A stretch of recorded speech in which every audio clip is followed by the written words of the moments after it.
Now I'm all cozy. Oh wait. I'm gonna take off my stash. I just had my deviated septum corrected 6 days ago, so if I sound like Elmer Fudd, mind your business. Ello Lovies, welcome back to another video. My name is Hannah Rowe.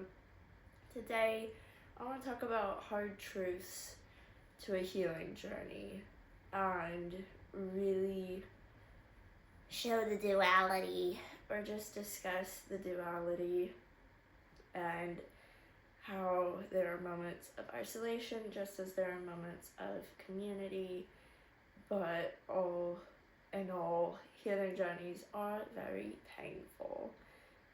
And whether or not your healing journey is spiritual, physical, mental, legal, whatever, it's hard, especially if it's legal and you legally are silenced and can't talk about it with anyone because it would jeopardize your safety. That's a very isolating situation to be in. And regardless of what situation you are in, a healing journey does call for isolation, because step one to a healing journey is learning how to love your own company and protecting your peace and being with yourself. And the more you do that and you choose yourself, the more you become obsessed with protecting your peace, and you do fall in love with being by yourself, but you also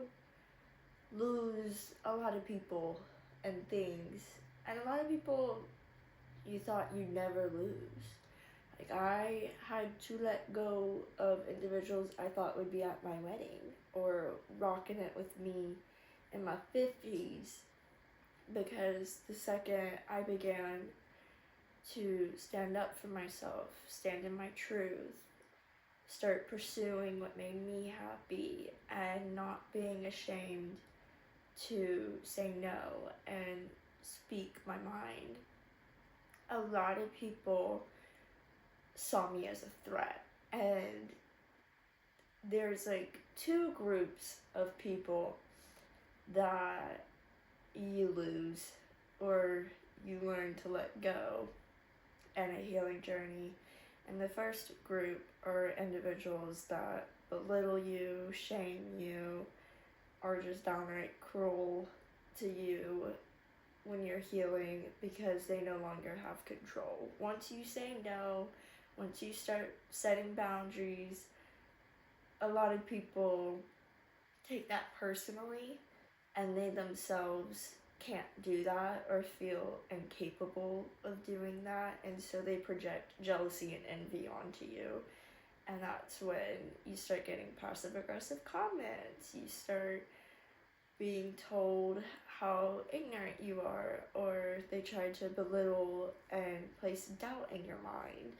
And those aren't true friends. Those aren't people you need to keep around, or family. Like, sometimes you do have to let go of family members as well. And then on the flip side, you have individuals that will mirror you on a surface level, but not do the deep work, because they view you to be very empowering and to be such a rare light in this world. And those individuals also don't really have your best interest, because you're kind of entertainment to them. Your chaos is entertainment, and by chaos I mean your hardships. You yourself, your personality is entertainment. And so they really try to either become you, or they just try and do everything, just stick around and see what you can do for them. And you see those individuals as their energy vampires, so they'll out themselves. They may not belittle you, but sometimes they will be passive aggressive in their comments and remarks, or they will try to adopt your personality, or they'll say things like, "You're my lucky charm, I always feel so powerful when I'm around you. You are were just so energizing for me. Those are little whack things to say to someone, in my opinion. I might be a hot take, but it's a little whack. So, it's very much a kerfuffling time when you're on your healing journey, because you do have to let go of all the people that don't have your best intentions, and if you still have to be around said people in like a work environment or even in just an outer circle, like networking events, you have to keep distance and be civil, and that can be hard when you are doing some deep soul work or going through some of the hardest periods of your time and you can't openly talk about them. Because, one, you really shouldn't openly talk about your hardships unless you really trust an individual. I'd argue don't really talk about hardships unless it's with family or your partner or that one really close best friend that does have your best interests, because a lot of people view your hardships as entertainment and they're going to use it as energetic currency to gain favors of other people. And what I mean by that is they're going to share your business, because if they are miserable and boring and all of a sudden you come along and you're very charismatic and you have been through a lot but you don't appear that way, a lot of people want to tell that tale. They want to publicize it because it makes them sound more interesting for having you as a friend, and that's not a true friend. The second I hear my business from someone else, I know who ratted it out. I know.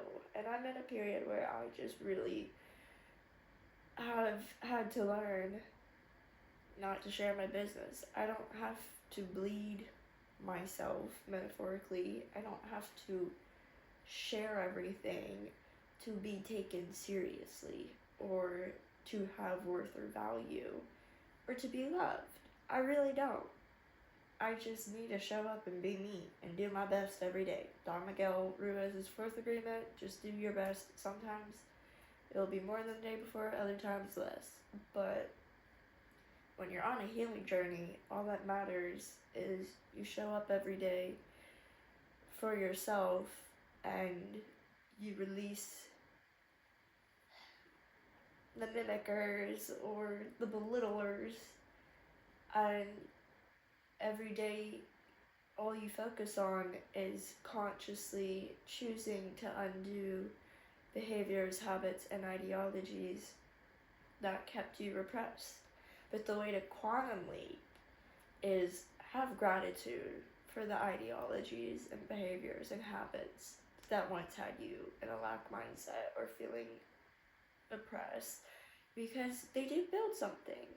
They do give you one good quality, and then once you acknowledge that one good quality, you change it, and every day you flex your faith muscle and you keep changing it, and eventually you'll find community and people with a like mind to yours that share wanting to better themselves and also help encourage you to keep pursuing your journey.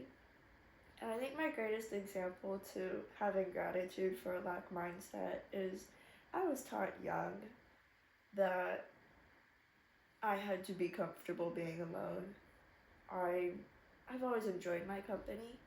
As a child, I could play by myself for hours, and I was a very creative child. I was playing Barbies, make-believe, holding plays for myself, making music videos, filming. Like, I was a very creative child, but it was because I had to learn really young to be independent.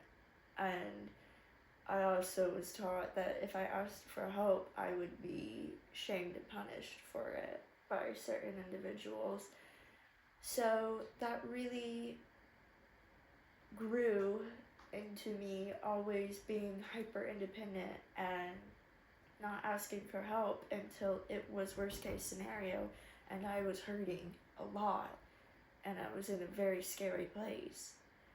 And while it's hard to have gratitude at times for me being independent and also me learning how to lean on myself and only myself, I can have great gratitude because now I know my strength. I know how strong I am, and I also know what I will and won't accept, and I'm okay being by myself. It's comforting. I'm more of a hermit than I really like to admit. I'm an ambivert. But my little crab shell is breaking, and I am being forced out by the universe to not be a hermit. So I release the hyper independence and the attitude of I don't need to ask for help until it's worst case scenario, because that's a very harmful attitude and ideology to hold. And I'm going to ask for help because it means I have less responsibility on me and I can lean on people. I can lean on my mom, my grandma, my aunts, my cousin, Koa. I can lean on so many individuals who have my best interest and always will. And they're not going to shame me or punish me when I'm not showing up as my best or when I need to lean on them. They're going to carry me forward and keep encouraging me to pursue my dreams, pursue being Anna. And it's beautiful. It's really, really beautiful. So while, all in all, while healing journeys are very isolating and you do end up having to release a lot and purge a lot and just let go a lot of people and things, in the end you do end up becoming addicted, or you make peace with being alone. And most importantly, you do find your community. You won't be necessarily entirely alone, because we're not meant to. We are built to be very communal beings, to have community, to seek community. And on top of that, healing doesn't only happen in isolation. It happens through living as well. The answer to depression is creation. As like dumb simplified as that sounds, the only way to come out of a deep rest or to not stay stuck is to create. And by create, I mean do whatever. Art, read, learn, talk, create a YouTube, do it. And keep finding hobbies that like feed you as well. But that's a tangent for another day. That's a tangent for another day. I think that's all I have to say about a healing journey and some hard truths, as well as sharing the key to quantum leaping, because the more you do have gratitude for ideologies but you flip them, the more you do quantum leap in your life. Life. And people will change with you as well. Those that are meant to be with you will elevate with you, and you will see it. Because it is proven in physics, two particles, regardless of how far apart they are, will simultaneously change at the same moment, instantly. And without zero communication, it's just because they're connected. And we are all connected. We share a collective consciousness, as Carl Jung will say. And it's really beautiful, because it just shows how we are all part of God's creation, and God is actively working through all of us. So,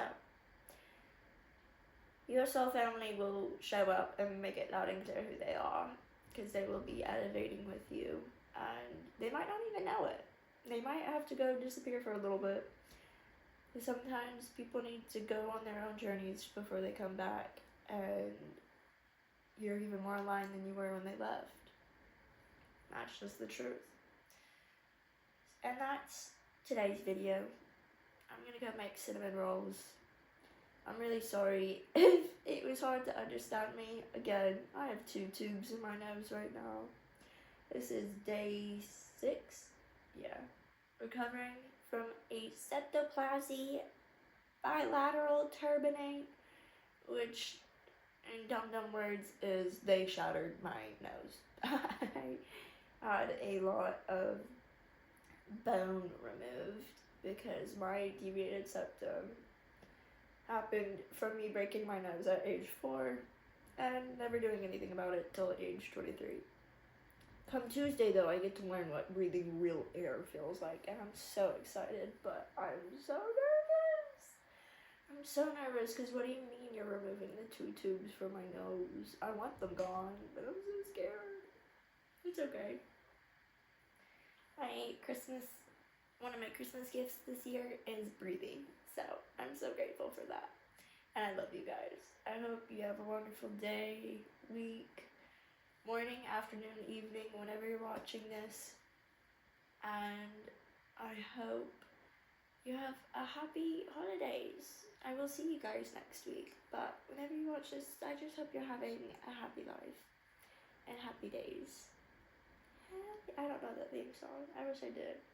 But I remember the show Happy Days. I used to watch it. And on that note, I'm rambling. And I want my cinnamon rolls, and I probably should put my little mustache back on. So, as always, I feel the mucus draining to your mind. Je t'aime. Bisous, bisous. Au revoir. And à bientôt. See you guys next week. Bye!